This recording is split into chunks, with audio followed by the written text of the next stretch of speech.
તો અમરેલીમાં પીએમ વિશે અભદ્ર ટિપ્પણી મુદ્દે વિરોધ કરવામાં આવ્યો છે। બીજેપી ધારાસભ્ય મહેશ કસવાલાની આગેવાનીમાં વિરોધ કરાયો। વિરજી ઠુમ્મરના પુતળાનું દહન કરે તે પહેલા અટકાયત કરવામાં આવી।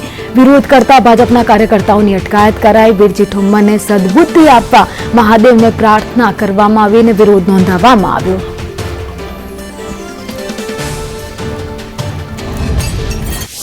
દેશનું નેતૃત્વ દુનિયાની અંદર કરે છે એનું અપમાન ભારતના એક એક નાગરિકનું અપમાન છે, દેશનું અપમાન છે। ક્યારેય ચલાવી ન લેવાય। આટલા સિનિયર આગેવાન કોંગ્રેસના સસ્તી પ્રસિદ્ધિ માટે જ્યારે આવા પ્રકારના નિવેદનો કરે, કોઈ એક મહિલા નેતા માટે અણછાજતા નિવેદનો કરે, હું એમ માનું છું કે આખા ગુજરાતની અંદર વિરજીભાઈ સામે આક્રોશ એ જનતાનો ભભૂકી ઉઠ્યો છે। દેશનું સન્માન જાળવે એવી મહાદેવના ચરણોમાં અમે પ્રાર્થના કરીએ છીએ।